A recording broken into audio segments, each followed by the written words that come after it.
Good morning, friends. I want to extend a warm welcome to you today. Everyone is welcome here. This community is a safe place where we support each other in the sacred task of becoming, celebrate the transcending mystery of life, and rely on the transforming power of love. Today we have a special service. Tracy Crenshaw is going to talk to us about neuroplasticity, a topic that is very exciting to me. I will also have something to say on that a little later. Also today, we celebrate the birthday of civil rights leader Martin Luther King Jr., who was born in Atlanta, Georgia on January 15, 1929, and was assassinated on April 4th, 1968. Here is an excerpt from King's letter from the Birmingham jail to white religious leaders. It is still applicable. Dr. King wrote, "I must make two honest confessions to you, my Christian and Jewish brothers. First, I must confess that over the past few years, I've been gravely disappointed with the white moderate. I have almost reached the regrettable conclusion that the Negro's great stumbling block in his stride towards freedom is not the white citizens' counselor or the Ku Klux Klan, but the white moderate, who is more devoted to order than to justice, who prefers a negative peace, which is the absence of tension, to a positive peace, which is the presence of justice. Shallow understanding from people of goodwill is more frustrating than absolute misunderstanding from people of ill will. Lukewarm acceptance is much more bewildering than outright rejection." End of quote. It is my opinion that racism is a curse on American society. It is like a spider web on which we are trapped. This web is not just an outer web in which we are caught. The strands of the web penetrate us, run under our skin and through our core, and hold us captive from inside as well as from out. If you would like to understand this dynamic better and explore how it is active in society and in you, our fellowship and the Community Forum for Economic Justice is holding a study of the book Caste, written by Isabel Wilkerson. The information to join that study is in the announcements printed in your order today. And I would add that to that announcement that will be having two separate groups meeting to discuss the book, and they will meet on Thursday nights at 7 o'clock and Saturday mornings at 11:30, every Thursday and Saturday in February. Are there other announcements that we should be that need to be accentuated, or brought out, or added to our list? This is Lisa Fuller. And hi, Lisa. Hi. And a couple of weeks ago, I shared that I had created a postcard, a direct mailing postcard that I'd like to send to area residents that have humanitarian signing in their yards, or perhaps in their windows, or maybe even bumper stickers parked in their driveway. And the wording on the postcard is, "If you hunger for spirituality without dogma, long to put yourself to work healing a suffering world, want a faith community that helps you deepen into life's questions, even when there are no final answers, Unitarian Universalism may be your religious home." And that's a quote from Reverend Kathleen McTeague. So I've created, to make this easy for you to share those addresses in your, that you come across in your community, your local areas, neighborhoods, etc. We've created a new email account, and it's just simply postcards, plural, postcards, at berrienuu.org. So as you collect those addresses, send them along to me, house number, street name, and the town, and I will add them to my database and get a postcard into the mail for them. So thank you for helping me reach out to individuals in our areas who may lean toward UU and not even know it. Thank you. Amen. Thank you. I got the postcard in the mail, and it was very attractive, Lisa. Thank you for that very artful postcard. And yes, I am planning on attending at some future date. So, does anyone else have any announcements that they would like to make or accentuate? Jim, I'd like to accentuate one, which is that in today's bulletin, in the announcements, you'll see that the Race Relations Council, led by Larry and Sandy Feldman, has organized what I think is going to be a very interesting conversation on Tuesday, January the 26th. If you'd like to join that, please send me an email. My email is listed in the today's bulletin, and I'll see that you get a link to the event. The speakers are going to be Mr. Trenton Bowens, who is not only the director of the Neighbors Organizing Against Racism, but also a newly elected member of the Benton Harbor School Board, and Mr. Ray Bell, who's been recently elected as a commissioner for Berrien County. They're each going to make some brief presentations on race relations in Berrien County and priorities for the years ahead. And then that'll be followed by conversation and discussion with all of us who are listening in. So take a look at the bottom of today's service and you'll find the details on that. Thank you. Excellent. Thank you, Clark. What time of day is that? It's 26th of January. What time of day? At 5:30. 5:30. Okay, excellent. Others? I have one. Yes, Julie. Lake Michigan College is celebrating Martin Luther King Jr. There's something every day. There are going to be discussion groups, civil rights movement trivia, music, all kinds of things. If you go to the Lake Michigan College website, you can see the schedule. lakemichigancollege.edu/MLK. I was going to say the same thing. Thanks so much. It starts tomorrow at 8:30. The kickoff. Excellent. Thank you. Others? If not, I just remind you that when the service ends, there's another opportunity to contribute to the community by joining in the circle talk and breakout rooms. For me, that's my most important part of the service. And today we have a very special topic, and I'm hoping that you will stick around and contribute. Your contributions help make us a community. So if there are no other announcements, let's look at our opening hymn. And now Renee Kauffman will lead us in our chalice lighting. Thank you, Jim. Good morning, everyone. I love synchronicity.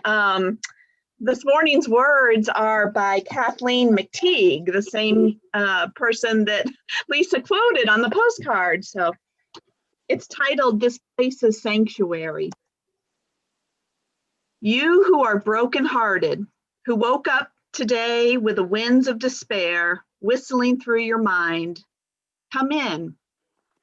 You who are brave but wounded, limping through life and hurting with every step, come in. You who are fearful, who live with shadows hovering over your shoulders, come in. This place is sanctuary, and it is for you. You who are filled with happiness, whose abundance overflows, come in. You who walk through your world with lightness and grace, who awoke this morning with strength and hope, you who have everything to give, come in. This place is your calling, a riverbank to channel the sweet waters of your life, the place where you are called by the world's need. We here offer in love. Here we receive in gratitude. Here we make a circle from the great gifts of breath, attention, and purpose. Come in. Thank you. Amen. Thank you, Renee. And now the story for all ages. How full is your bucket?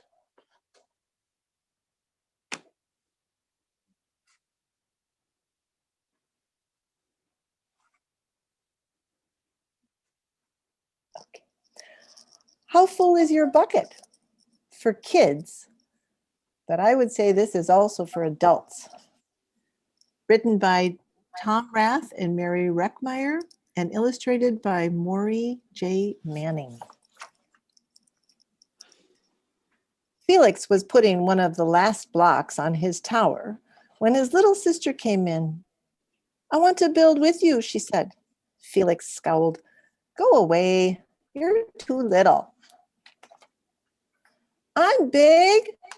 "Stay back. You'll knock it over." "I can be very careful." "Go play with your baby toys, Anna." Thwack. "Grandpa." "Grandpa." Grandpa shook his head. "Felix, you just dipped from your sister's bucket. Like everyone else, Anna has an invisible bucket. When it's empty, she feels bad. But when it's full, she feels great. Didn't you ever notice your own bucket?" Invisible bucket? Sometimes Felix couldn't quite tell when his grandfather was joking. But the next morning when Felix woke up, there it was, a small gray bucket floating above his head. When Felix came down to have breakfast, his mom was in a hurry. "I've got a meeting this morning and it's almost time to go. Anna, sit still." "Oh, oh." Felix slipped and choco wheat scattered across the floor. "Felix," yelled his mom, "you should have used the stool to reach that." Felix could feel his bucket tip and big invisible drips spill out. Drip, drip. "Ha ha," Anna laughed as she crunched the cereal with her shoe. Drip. "Get the broom and clean that up before you miss the bus," scolded Mom. With the school bus honking, Felix quickly swept up the choco wheats and grabbed the last blueberry muffin. But before he could even take one bite, Buster jumped up and grabbed the muffin from his hand. Drip. "Hey, look at Felix's new backpack. My baby brother has one just like it." Drip. Drip. Psst, psst, psst, psst, psst, Felix. Psst, psst, psst, psst, psst. Drip. "Watch out, shrimp." Drip. It was still morning, and Felix's bucket felt almost empty. As he watched his classmates walk into the room, he secretly hoped they would trip and fall. That's what it feels like when you have an empty bucket. Felix slumped into his seat and waited for something else bad to happen. Mrs. Bumpernickel walked slowly up to his desk and handed him a paper. He could hardly bear to look. "Felix, you wrote a wonderful story. Would you please share it with the class?" Felix grinned and felt a big drop land right in his bucket. Drop. Drop, plop, plink, drop, plop, plop. "The Gigantosaurus Who Wanted a Pet" by me, Felix. The class grew quiet. They laughed at all the right places and oohed at the scary parts. When Felix finally read the end, everyone clapped, even Emily, who sat next to him and didn't usually like dinosaurs. Felix felt a whole shower of drops land in his bucket. Drop, plop, plop, plink. Maybe the day wouldn't be so bad after all. Drop. Team captains today are Veronica and Felix. Drop. Nice cow. It's a dog. Well, nice colors there, Felix. Hey, cool laser ant backpack, Felix. Drop, drop. By afternoon, Felix's bucket was nearly full. At recess, when he looked around, Felix suddenly realized that his grandpa was right. Everyone else had a bucket too. Drop, drop. Let me help you. Drop, drop. Here's your baseball. Catch. Thanks, dude. Drop, drop. Hi, I'm Felix. First day? Yes, I'm Amir. Drop. The strange thing was that for every drop he helped put in someone else's bucket, he felt another drop in his own bucket. When Felix burst into the door after school, he shouted, "You were right, Grandpa. I do have a bucket, and I understand how it works." Then he saw Anna's torn doll. "Bad dog," he almost scolded, but then he thought, dogs might have invisible buckets too. "Your dog will be okay. Your doll will be okay, Anna," said Felix. "Mom will fix her. Until then, do you want to help me build the tallest building in the world with my blocks?" And so they did.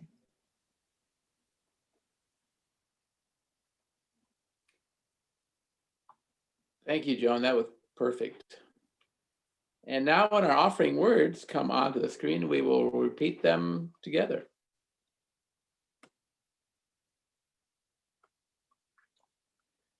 This fellowship is a community of ourselves. Its resources are our resources. Its wealth is what we share. As we contribute to the life of this community, we affirm our lives within it. And thank you all for your generosity. And now, morning has broken.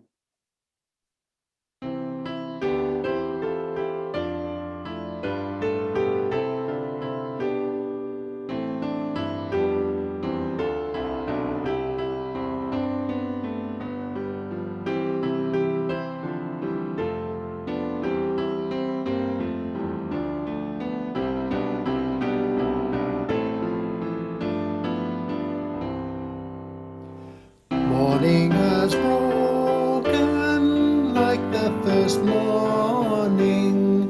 Blackbird has spoken like the first bird.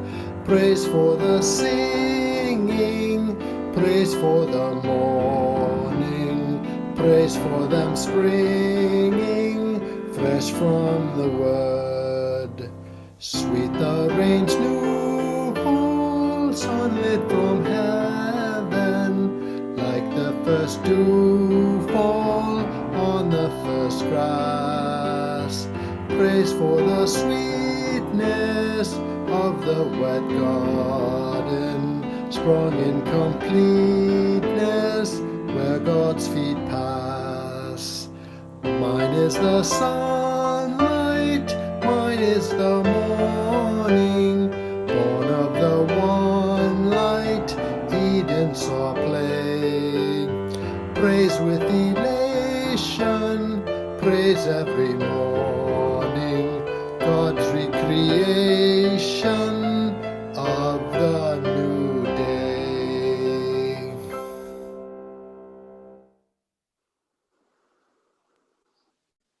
Beautiful. Thank you, Harvey. That was gorgeous. Very gorgeous.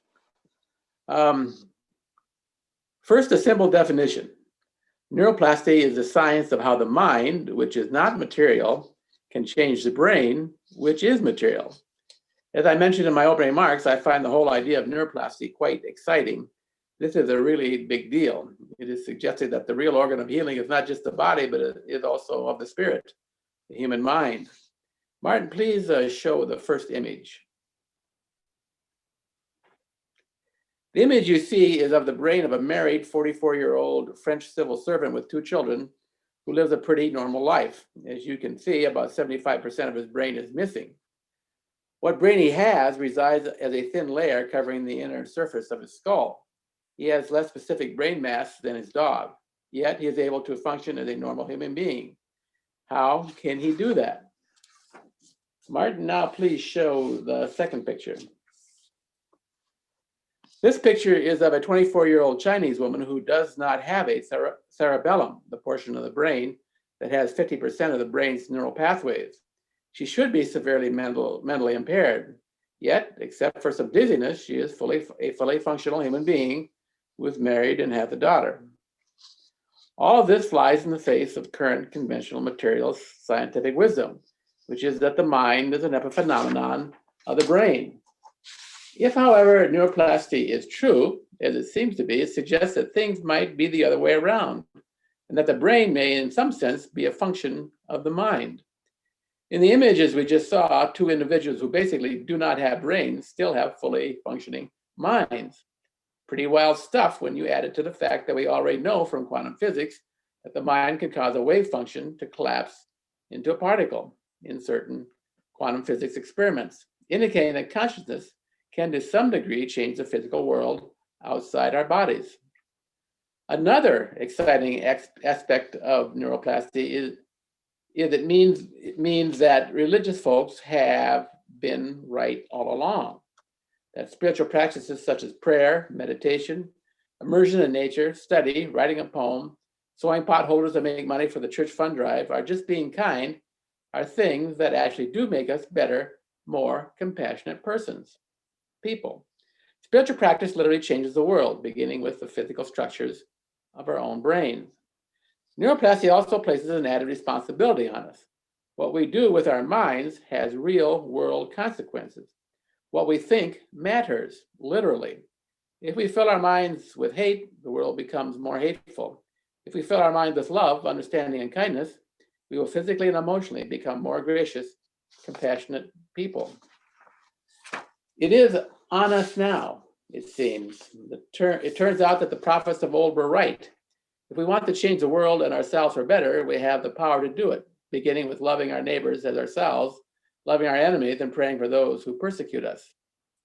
Neuroplasticity also suggests that there may be an answer to the age-old question of whether or not there is agency in the universe.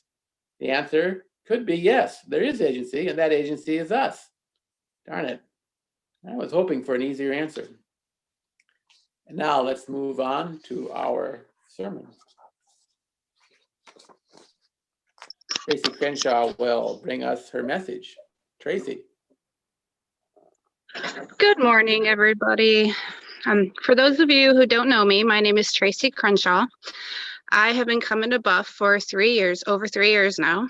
I found BUUF 4 months after I moved here from Austin, Texas, and it's been an important part of my life since I first walked in the doors. I grew up in the Detroit area, and I've also spent a few years in the Lansing area. For leisure, I've spent a lot of time researching and learning about two areas that we have the least knowledge about: the universe, particularly at the quantum level, and the brain. Coincidentally, the two systems are said to have an uncanny resemblance to each other, but that's not why I'm here today. I'm here to talk about our brains and our minds. Here we are in 2021, and we are more anxious, more depressed, more helpless, more empty, and more nervous than ever before. We can pinpoint a number of reasons why. There's a worldwide pandemic. There's been turbulent unrest in the country. Our families are divided by both politics and physically in quarantine. People are dying by the thousands each day. The climate is changing. The world is burning. But mental health took a long nosedive long before those current issues fully emerged. Let's talk about the brain for a moment. The brain is composed of complex circuits uniquely designed to put pieces together and solve mysteries. If we look at depression, we can see that depression rates continue to rise, with about 300 million people suffering from it. As we try to solve the mystery of depression rates, we can look for clues in the area of neurochemistry. Our brains are swimming in neurochemicals that have a cosmic impact on our moods, emotions, and thoughts. It would seem to make sense to take a pill to alter that neurochemistry to treat depression. But it's hard to mimic nature, and it's not precise. It doesn't help everyone who has depression. So what's important to the brain? We might first say that thinking is important to the brain. It's the function it does most. However, the brain is more importantly designed by evolution to move our bodies around. The cerebellum contains 80% of our brain's neurons. It is most noted for its role in controlling our motor coordination. And then there's the motor cortex, which is involved in specific muscles we want to move. In the motor cortex, the area that controls the hand is disproportionately large. Our brains seem to think that movement with our hands is incredibly important. Over the past century and generations before, our lifestyle has changed in regards to movement. We used to shell peas, shuck corn, can vegetables, and food for winter. We were a busy species. Life was harder. We rarely had time for leisure activities. When the television was invented, people thought it was neat, but also thought it'll never get bigger than the radio because who has time to sit and watch television?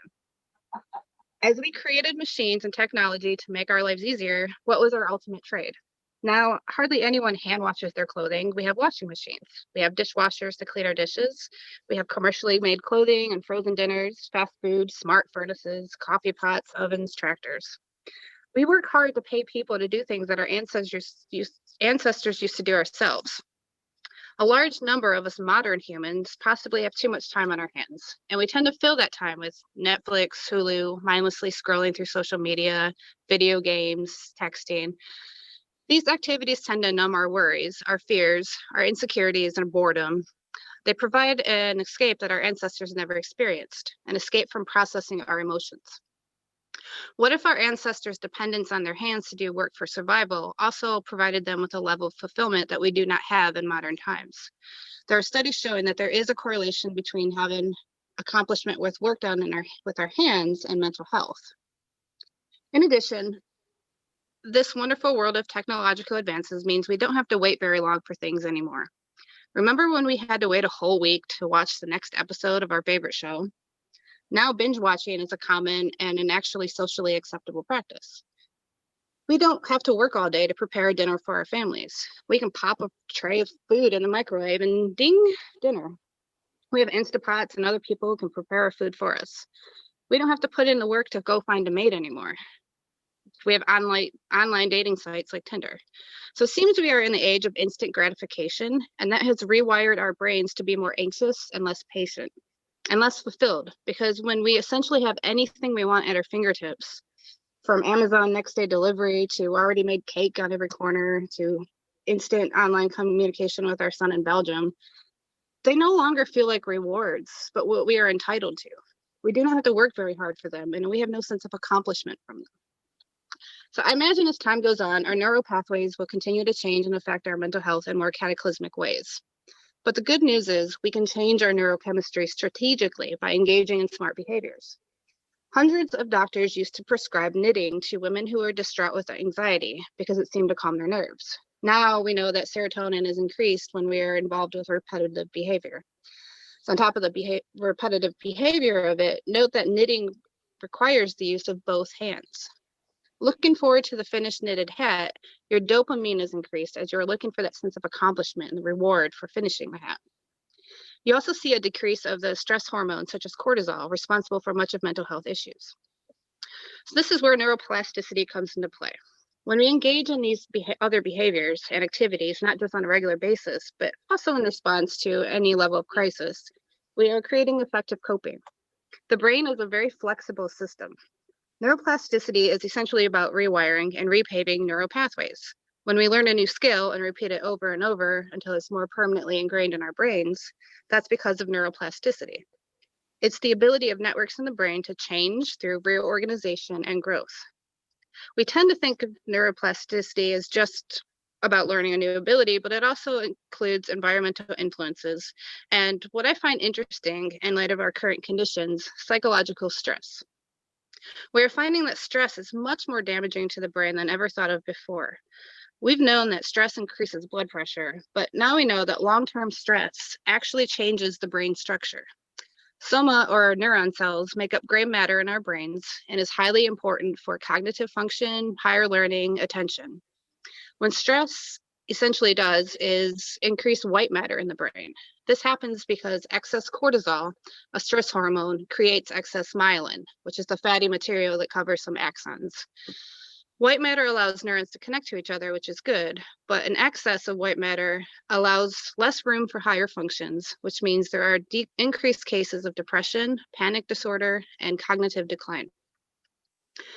And knowing this, we can view stress management and cognitive behavioral therapy as important tools to get through crises. In fact, studies have shown that stress management, including meditation and CBT, have increased gray matter in brains. So it's 2021, and we feel like we have no control. We can't control that a large portion of the country isn't wearing masks and is not doing their part in containing the virus. We can't control that there are people out there who don't even believe the virus is real, or if they do, don't think it's very serious. We can't control our very governments who aren't doing their due diligence to protect us. So we get angry. We might obsessively troll those on social media who think we're a part of the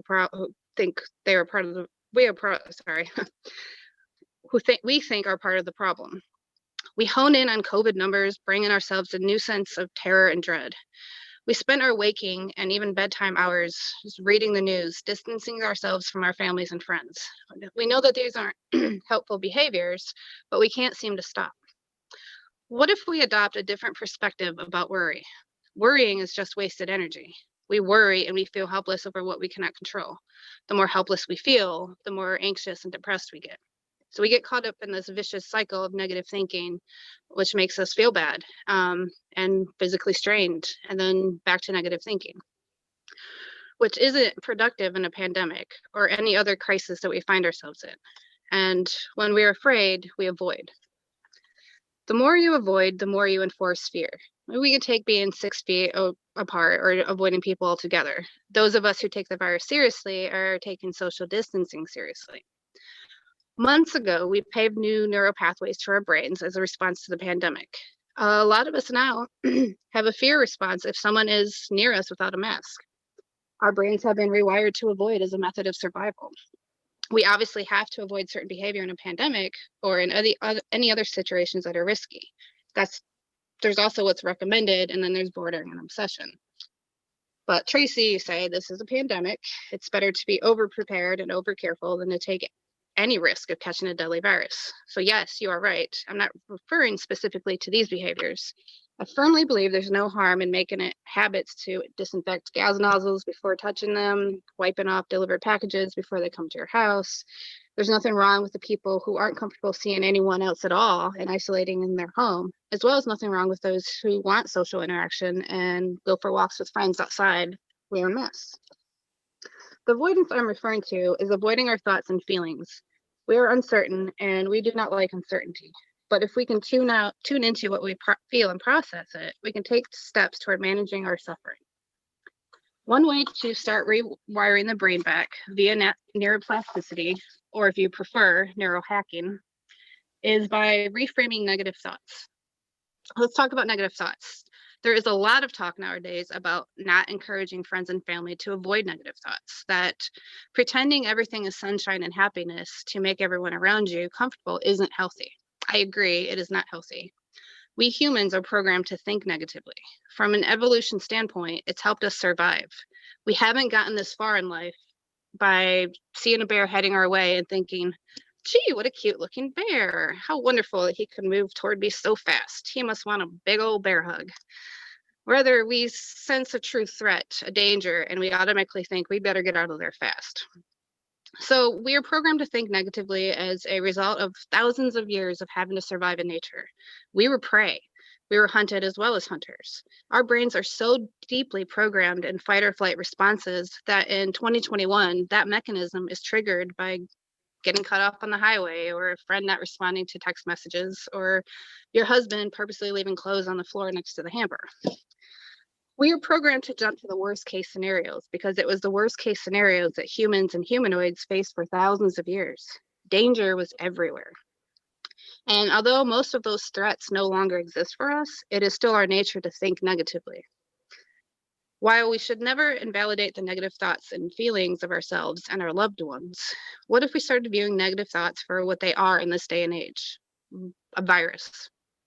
Negative thoughts can be a virus. We have 50 to 70,000 thoughts per day.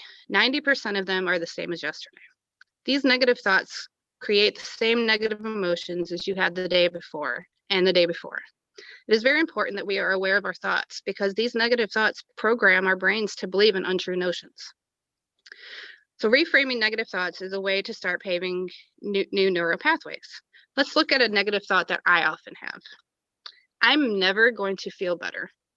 This one likes to pop up when I have a chronic flare-up. I think a lot of us can relate with the I'm never thought pattern. I'm never going to get rid of this cold. I'm never going to get through this pile of laundry. I'm never going to be able to finish this project. But they're simply not true thoughts. They are false statements that our brain believes when we're constantly repeating these things to ourselves. How we can handle these negative thoughts are first by acknowledging them, because we do need to validate our own selves and thoughts, even if they aren't true, and then reframing it. I'm never going to feel better again turns into, I felt bad before and it always gets better. There are things I can do to feel better faster. Then we are empowered and not feeling helpless about a situation that exists out of our control. How about COVID-19 is on the rise and nothing seems to be done about it? I'm never going to have a normal life again. How many of us think that? I am never going to have the sense of normalcy I used to have. How can we reframe that? Maybe we could say, life does feel different without having an office to go into, without hugging my friends, without going to class in person. But life was different before I had a job, before I had those friends, and before I was in college. Life is always changing. So how do I adapt to these changes in front of me? There are things that I can do that will still make me feel fulfilled in my job, socially, and in school. Plastered all over social media are people saying this year is already bad. 2020 was bad. The year before was bad. People consistently agree that the year sucks and subsequently think that their lives are terrible. We tend to focus only on one thing, usually something negative. We don't look at the big picture. And there are far more positive things occurring than one negative thing that has become the focal point of our attentions. One way we can halt the constant scanning for threats is by big picture thinking. So I did this activity last night, and I encourage you to do it at home. So what I did is I started with a blank piece of paper, and in the top corner, I drew a box with, and I wrote COVID-19 in it. This sheet is my attention, my focus, my perspective. This box indicates that I'm only focused on this crisis and not paying attention to all of this, the big picture. What you can do, what I did, is take a pen and start writing all the other things in life that, and the space in the rest of the page, things you can focus on. So we see we're not ignoring the pandemic. We acknowledge that it's there, but so is how important family time is. Photography, snuggling pets, remodeling a bathroom, close connections with people, sledding after a snowfall, etc. You can put down anything that gives you joy, whether it's ice cream or making hummus from scratch. There are no rules. They don't even have to be positive. It's just an activity to show how much more there is to our lives than the crises that we focus on. So here's a word that I learned at Mayo Clinic when I was there for about a month, catastrophizing. What does that look like? It's making a catastrophe out of a situation, whether it's chronic symptoms or a strange sensation in your body, whether the situation is an emotional one, a physical one, or a mental one. Catastrophizing cranks our systems up. It tells our brain and our nervous system that there is a major problem, a catastrophe, and our body, as it was built to do, responds in some way or another to a threat that isn't as dangerous as we are communicating to our brains. Catastrophizing is seen as irrational thoughts and believing that things are worse than they are. But Tracy, you interject again, we are living a real life catastrophe. We're in a pandemic that is claiming the lives of 1 in every 1,000 people. I'm not overreacting. And again, doing what's recommended by the CDC is not the problem. It's what we're telling ourselves during a crisis that makes the crisis worse for us. The more we focus on it, the stronger the signals to your brain that there is an emergency. And your nervous system would begin to more and more permanently stay in a heightened state of fight or flight mode.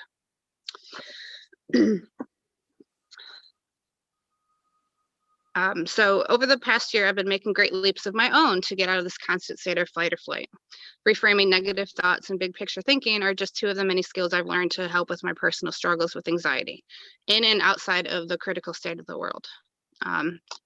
Practicing deep breathing is also helpful. It's the only physical way you can calm down your system, allowing your parasympathetic nervous system to kick back out of stress mode.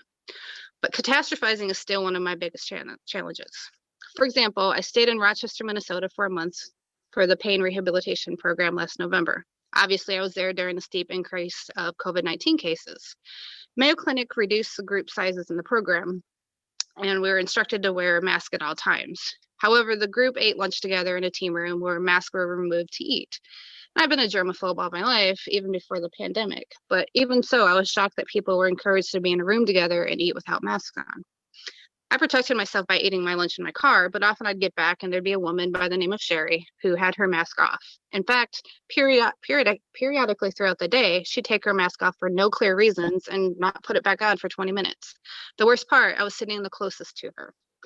One day, I had a headache and I was standing out in the hallway waiting for another group to finish up. so I could get my car keys and go to lunch. As I was doing so, I overheard Sherry's assigned nurse tell another member, Sherry has COVID symptoms, so I sent her to the clinic. I panicked. Of course, it was the one who refused to keep her mask on that got COVID symptoms.